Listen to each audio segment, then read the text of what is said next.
कैसे हो सारे बच्चे? सभी बच्चे बेटा बिल्कुल ठीक है, बढ़िया बिंदास, सबकी पढ़ाई अच्छे से हो रही है। बिल्कुल बेटा पढ़ाई बहुत अच्छे से करनी है। और आज मैं आप लोगों के लिए लेकर के आ गई हूँ चैप्टर नंबर 10 जो है बेटा गति एवं दूरियों का मापन। और ये बेटा खुद में बहुत ही इंटरेस्टिंग चैप्टर है और इसे हम बहुत ही ईजिली पढ़ेंगे और सारी चीजें आपको बखूबी समझ में आ जाएगी। ठीक है, पर आगे बढ़ने से पहले बेटा मैं आप लोगों को ये बता दूं कि ये जो आपका चैनल है क्लास 6 हिंदी मीडियम, इसमें हम क्लास 6 साइंस और मैथ्स की क्लासेस आपकी होती है इसमें, जिसमें सभी बच्चों को आकर के अटेंड करना है। और अगर अभी तक आपने इस चैनल को सब्सक्राइब नहीं किया है बच्चों, तो जल्दी से सब्सक्राइब कर लो और बेल आइकन को दबाना मत भूलना, प्रेस करना मत भूलना, क्योंकि बच्चों उससे आपको नए नए वीडियोस की नोटिफिकेशंस आएंगे। ठीक है, और दोस्तों के साथ शेयर भी करना है और जो भी कमेंट में बेटा जो भी परेशानी है या कोई चीज समझ में नहीं आई वो आपको मेंशन करना है। ऑलराइट, चलिए तो आगे बढ़ते हैं बच्चों। ये जो हमारा चैप्टर नंबर 10 है, इसमें हमें क्या पढ़ना है? तो इसमें बच्चों हमें पढ़ना है गति के बारे में और दूरियों के मापन के बारे में। ठीक है, तो आज के लेक्चर में हम सबसे पहले समझेंगे, लेक्चर नंबर 1 में बेटा सबसे पहले हम बात करेंगे किसके बारे में? दूरियों के बारे में। ठीक है, दूरियों के मापन के बारे में बात करेंगे। गति के बारे में हम लेक्चर नंबर 2 में बात करेंगे और उसके प्रकार के बारे में। ऑलराइट, समझ में आया यहां तक? चलो तो बारी बारी से बेटा स्टार्ट करेंगे। बहुत इजीली हम पढ़ने वाले हैं, बहुत इजीली आपको समझ में भी आ जाएगा। और उसके बाद जैसा कि आप लोगों को पता है कि जब हमारा चैप्टर फिनिश होता है तो उसके बाद हम करते हैं एनसीईआरटी एक्सरसाइज, ये चेक करने के लिए कि हमने कितना सीखा इस चैप्टर में। ठीक है, चलो तो सबसे पहले बेटा दूरियों के मापन में बात कहां से आई? दूरी कहां से आई? तो दूरी आई बेटा यातायात से। अगर मैं बात करूं, मान लो कि ये जो बच्चा है ये दौड़ रहा है, ठीक है, तो ये दौड़ते दौड़ते दौड़ते दौड़ते देखो बैग लेकर के जा रहा है, तो मान लो ये स्कूल जा रहा है, तो ये अपने घर से दौड़ते हुए या चल करके जा रहा है अपने स्कूल, तो कुछ ना कुछ तो दूरी तय करी होगी इसने, है ना? 500 मीटर की दूरी हो चाहे 1 किलोमीटर की दूरी हो, पर इसने दूरी तो तय करी। समय बीतता गया और इसने दूरी तय करी, कुछ समय भी लगे होंगे इसे पहुंचने में। तो दूरियों के बारे में हमें पढ़ना है कि आखिर दूरियों के मापन को हम किस तरह उसका परिशुद्ध और यथार्थ मापन करेंगे और यातायात के बारे में समझेंगे। तो सबसे पहले बेटा हमारा जो टॉपिक है वो है यातायात की कहानी। अब यातायात की कहानी हम यहाँ पे क्यों पढ़ रहे हैं? क्योंकि बच्चों दूरी की बात तभी आएगी अगर हम कहीं पे ट्रैवल करते हैं तो वहां पे हमें ट्रांसपोर्ट की आवश्यकता होती है, चाहे वो आप बस से जाओ, ट्रेन से जाओ, साइकिल से जाओ, है ना, अभी तो या फिर प्लेन से जाओ। अभी तो बेटा टेक्नोलॉजी है, तो अभी आधुनिक युग में जो हमारा मॉडर्न टाइम है ये, इसमें हम इन्हीं सभी चीजों से सफर करते हैं। लेकिन अगर बात करें बेटा प्राचीन समय की, अगर हम बात करें प्राचीन समय की, तो उस समय में जैसे बेटा बैलगाड़ी वगैरह का भी यूज किया जाता था। लेकिन क्या उससे पहले की स्थिति क्या थी? अगर मान ले बेटा आदि मानव के टाइम की बात हम करें तो क्या उनके पास ये ट्रेन, बस, फ्लाइट वगैरह थी? नहीं थी, क्योंकि वे इतने सभ्य नहीं थे। तो वो क्या करते थे, लकड़ी के लट्ठे बनाए जाते थे और पानी में, नाव का भी बेटा आविष्कार नहीं हुआ था, तो पानी में इन लट्ठों के सहायता से वह दूरी तय करते थे जब उन्हें जल मार्ग के द्वारा कहीं जाना होता था। ठीक, लेकिन बच्चा फिर क्या हुआ? 19वीं सदी में पहिए का आविष्कार हुआ। किसका आविष्कार हुआ बेटा? पहिए का आविष्कार हुआ। और पहिए के आविष्कार ने यातायात में एक क्रांति ला दी, यातायात में एक क्रांति ला दी और बहुत कुछ बदलाव हो गया। बहुत सारे धीरे धीरे बहुत सारे मशीन बनने लगे, जिसको बेटा टाइप करके बहुत सारे हमारे ट्रांसपोर्टेशन यानी ट्रांसपोर्ट में बहुत सारे बस, ट्रेन, नाव, बैलगाड़ी, ये सभी का धीरे धीरे निर्माण होने लगा। तो अगर सबसे पुरानी की बात करें बेटा तो बैलगाड़ी। जब तक अगर पहिए का आविष्कार नहीं होता, क्या बैलगाड़ी बेटा संभव था? नहीं था, है ना। अगर बैलगाड़ी की बात करें तो ये बहुत ही पुरानी साधन है, प्राचीन साधन है, जिसमें क्या करते थे लोग, एक स्थान से दूसरे स्थान तक की दूरी तय करने के लिए अगर दूर की दूरी होती थी तो बैलगाड़ी का प्रयोग करते थे, है ना। तो पहिए के आविष्कार के बाद बैलगाड़ी, फिर धीरे धीरे हम आगे बढ़े और भी टेक्नोलॉजी डेवलप हुई और धीरे धीरे फिर बस, उसके बाद बेटा साइकिल, नाव, अभी हम फ्लाइट का भी यूज करते हैं, उसके बाद ट्रेन, धीरे धीरे ये सारी चीजें यातायात में आ गई और ये सभी कहलाए यातायात के साधन। तो यातायात की कहानी बेटा बहुत सिंपल है कि पहले लोग जैसे आदि मानव के टाइम की बात करें तो लट्ठे का उपयोग करते थे और उस समय पहिए का आविष्कार नहीं हुआ था। लेकिन 19वीं सदी में पहिए के आविष्कार ने यातायात में एक क्रांति लाई और बहुत सारे हमारे पास यातायात के साधन अवेलेबल हो गए, जिससे हम दूर से दूर तक की दूरी हम घंटों में तय कर लेते हैं। ठीक है, यहां तक की बातें समझ में आई? चलिए, वेरी गुड। आगे बढ़ते हैं कि आगे हमें क्या सीखना है। अब बेटा बात करते हैं कि मान लो कि मैं यहां से, जैसे फॉर एग्जांपल मैं दूं, ठीक है, मान लो यहां से मैं चलना शुरू करी और यहां पे मैंने खत्म कर लिया। ठीक, तो यहां से यहां तक बेटा, जहां से मैंने शुरू किया चलना और जहां पे मैंने एंड किया, ये कुछ दूरी तो होगी, भले वो सेंटीमीटर में ही सही, बहुत छोटी ही दूरी ही सही, लेकिन दूरी का कुछ ना कुछ वहां पे मान तो आएगा, है ना। तो दूरी के मापन के लिए हम क्या करते हैं? तो आप बोलोगे मैम स्केल का यूज करते हैं, हमारे पास फीता भी होता है, उससे हम करते हैं, लेकिन क्या पहले भी इसी तरीके से हम दूरी का मापन करते थे? नहीं, पहले बेटा ऐसे हम नहीं करते थे। तो पहले की बात अगर की जाए तो थोड़ा सा एक बार ब्रीफ में समझते हैं। तो दूरी के मापन के लिए बेटा, अगर मान लो आपको बोल दिया जाएगा कि आपके क्लास में जो डेस्क है या फिर आपके घर में कोई टेबल है और उसे बोला जाए कि भाई उसे तुम मेजर करके बताओ कितनी उसकी लंबाई है और कितनी उसकी चौड़ाई है, तो पहले क्या करते थे बेटा, या तो कोई धागा लेकर के हम एक छोर से दूसरे छोर तक ले जाते थे और उस धागे को ही हम पैमाना बना लेते थे कि भाई देखो इतनी लंबाई है और इतनी चौड़ाई है, जिसका कोई मतलब नहीं होता था क्योंकि वो सभी जगह मान्य नहीं था। उसके बाद हम क्या करते थे? बालिशत का प्रयोग करते थे। किसका प्रयोग करते थे? बालिशत का। बालिशत को बेटा हम लोग बित्ता भी कहते हैं, आपने सुना होगा, बहुत फ्रीक्वेंटली यूज होता है, अभी भी यूज होता है बित्ता। कि अगर मान लो कि इस टेबल को बोल दिया जाए कि भाई कितना लंबा है, तो हम क्या करते थे? बालिशत का प्रयोग करते थे। जैसे 1 बालिशत हो गया, 2 बालिशत हो गया, 3 बालिशत, 4 बालिशत, इस तरह से। और हम बता देते थे कि भाई चौड़ाई 4 बालिशत है और लंबाई 4 बालिशत है और चौड़ाई 2 बालिशत है। लेकिन एक बात बताओ, मेरी बालिशत में बेटा ये 4 बार में आया है ना। मान लो कि अगर वो आपने उसे मेजर किया तो हो सकता है सभी के हाथ के जो डायमेंशन है, विमाएं हैं, वो अलग अलग होगी। मेरे हाथ छोटे हैं, किसी और अगर उसे मेजर करे तो उसके हाथ की लंबाई हो सकती है बड़ी, तो क्या वो 4 बालिशत होगा? नहीं होगा। उसके लिए मान लो कि 4.5 हो जाएगा या फिर 5 बालिशत हो जाएगा जिसके छोटे हाथ है। जिसके काफी बड़े हाथ हैं उनके लिए ये 3 ही बालिशत हो, तो कुछ भी हो सकता है। तो क्या यह मान्य होगा? फिर वहां पे बेटा ये भी हो सकता है कि किसकी बात मानी जाए कि आखिर ये टेबल कितने लंबाई का है और कितने चौड़ाई का है। ठीक, फिर बेटा हम लोग गिल्ली डंडा आपने खेला होगा, तो बेटा गिल्ली से भी हम क्या करते थे? मेजर करते थे कि कितने गिल्ली ये हो रहा है। लेकिन गिल्ली का भी आकार मान लो कि मैंने किसी का 2 सेंटीमीटर है, किसी का ज्यादा बड़ा है, तो उससे भी हम डिफाइन नहीं कर सकते थे। तो उसके बाद बेटा क्या हुआ? उसके बाद हमारे पास आया मीटर पद्धति। उसके बाद क्या आया हमारे पास? मीटर पद्धति, यानी मापन के मानक मात्रक आए।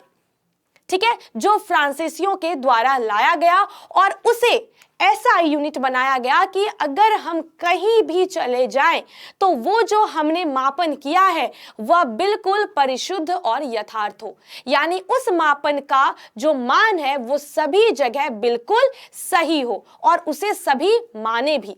क्योंकि बालिशत का बेटा मान लो मेरा 3 बालिशत है, कोई दूसरा किया उसका 4 बालिशत आ रहा है, तो किसकी बात आप मानोगे? नहीं मानोगे। तो आपको एक मानक मात्रक देना पड़ेगा। तो उसके लिए बेटा फ्रांसीसियों के द्वारा मीटर पद्धति का आविष्कार किया गया। ठीक है, कि उसी मीटर पद्धति के अकॉर्डिंग अनुसार हम क्या करेंगे? मापन करेंगे। मीटर पद्धति, ठीक है, मीटर पद्धति किसके द्वारा किया गया? फ्रांसीसियों के द्वारा। यहां तक की बात समझ में आई कि बेटा हम ऐसे हाथों से या फिर रस्सी से ऐसे हम मेजरमेंट नहीं कर सकते थे, हमें दूरी मापने के लिए एक पैमाने की आवश्यकता थी जो कि फ्रांसीसियों के द्वारा लाया गया। ठीक है, तो मापन के मानक मात्रक। अब बच्चों हम बात करते हैं कि दूरी आखिर हम कैसे मेजर करेंगे, है ना। अब क्या करेंगे? हम दूरी कैसे मेजर करेंगे? पहले तो बालिशत से, रस्सी से, गिल्ली डंडे से हमने कर लिया, जो कि अमानक मात्रक था। उसे हम क्या बोलेंगे बेटा? अमानक, जिसका मान्य नहीं था, क्योंकि उसके मेजरमेंट हमेशा अलग अलग आते थे अगर हर एक जन उसे मेजर करे तो, मापे तो फिर बेटा क्या हुआ? मापन के मानक मात्रक की जो बात की गई तो इसमें हमने एक पैमाना निर्धारित किया जिसे स्केल कहते हैं। अब ये स्केल की बात नहीं कर रही हूं या इंस्ट्रूमेंट स्केल की बात नहीं कर रही हूं, बात वही हो रही है। पैमाना का मतलब है कि आपने एक पैमाना मान लिया और इसी पैमाने को सभी जगह मान्य दिया जाएगा। ठीक, तो फिर बेटा क्या हुआ, स्केल के मदद से हम दूरियों को मेजर करने लगे और बहुत सारे हमारे पास यूनिट्स आ गए। उसमें से एसआई यूनिट भी आए और कुछ हमारे पास व्यवहारिक मात्रक भी आए। जैसे कि दूरी की बात की जाए बच्चों, ठीक है, तो दूरी के जो एसआई मात्रक है, दूरी का एसआई मात्रक जो बेटा सभी जगह मान्य होता है, एसआई यानी स्टैंडर्ड यूनिट, वो क्या है बेटा आपका मीटर। इसे याद रखना बहुत जरूरी है, जिससे हम लोग स्मॉल m से रिप्रेजेंट करते हैं, राइट। उसके बाद ये तो बेटा आपका एसआई यूनिट हो गया, लेकिन कुछ हमारे पास व्यवहारिक मात्रक भी हैं। क्या है बेटा, कुछ हमारे पास व्यवहारिक मात्रक भी हैं, जैसे कि किलोमीटर, उसके बाद सेंटीमीटर, मिलीमीटर, है ना, डेकामीटर, डेसीमीटर, ये सभी क्या है, दूरी के मेजरमेंट है। लेकिन जनरली हम बड़ी दूरियों के लिए किलोमीटर को बेटा हम क्या करते हैं, बड़ी दूरियों के लिए हम इसे रखते हैं, ठीक है, इस मात्रक को बड़ी दूरियों को मेजर करने के लिए। जैसे मान लो कि मैं पटना से दिल्ली गई, है ना, तो ये दूरी क्या है बेटा, क्या छोटी सी ये दूरी है, बिल्कुल नहीं, ये क्या है, बहुत लंबी दूरी है। तो बहुत लंबी दूरियों के लिए हम किलोमीटर का प्रयोग करते हैं, जो कि व्यवहारिक मात्रक है। उसके बाद सेंटीमीटर, जो कि बेटा छोटे, जैसे मान लो कि इस पेन की लंबाई कितनी है, अगर हम छोटे दूरियों की बात करें तो उसे हम सेंटीमीटर या फिर उससे भी अगर दूरी कम हो तो हम मिलीमीटर में प्रयोग करते हैं। तो ये सभी आपके क्या हो गए, ये सभी आपके क्या हो गए, व्यवहारिक मात्रक। जैसे कि हम क्या करते हैं, द्रव्यमान को बेटा ग्राम में भी मेजर करते हैं, किलोग्राम उसका एसआई मात्रक है ना, और ग्राम क्या हो गया, उसका व्यवहारिक मात्रक। ठीक उसी प्रकार से एसआई मात्रक दूरी का क्या हो गया बेटा, मीटर, और ये सभी क्या हो गए, व्यवहारिक मात्रक, जिसमें हम दूरियों को मेजर करते हैं जनरली, और इसका ये एसआई मात्रक होगा मीटर। ठीक, तो इस चीज को आप सभी बच्चे ध्यान में रखोगे। और यहां तक की बातें अगर समझ में आ गई है तो मुझे जल्दी से कमेंट में थम्स अप दिखा दो फटाफट से। उसके बाद बेटा चलेंगे अपन आगे, और जिसे लिखना है जल्दी जल्दी से लिख भी लेंगे, ठीक है। चलिए, वेरी गुड, बहुत अच्छे। तो अब बच्चों यहाँ पे आप देखोगे कि आपके ज्योमेट्रिकल स्केल में, है ना, ज्योमेट्रिकल स्केल में आपको स्केल भी, ज्योमेट्रिकल स्केल होता है जो कि आपके ज्योमेट्री बॉक्स में रहता है। उसकी दूरी कितनी रहती है बेटा, कितनी लंबाई की होती है, वो 15 सेंटीमीटर की होती है। उससे भी आप मेजर कर सकते हो। तो वह एक क्या है बेटा, परिशुद्ध और यथार्थ मापन है। और अगर मान लो कि अगर इस पेन को मैंने स्केल से मेजर किया, ठीक है, जैसे मान लो इसी स्केल से मैंने मेजर किया, इसकी जो बेटा लंबाई है 15 सेंटीमीटर आई, तो यह आप कह सकते हो पूरे हक से कि हाँ, इस पेन की लंबाई 15 सेंटीमीटर है, और वो आप मेजर करके बताए हो पैमाने से।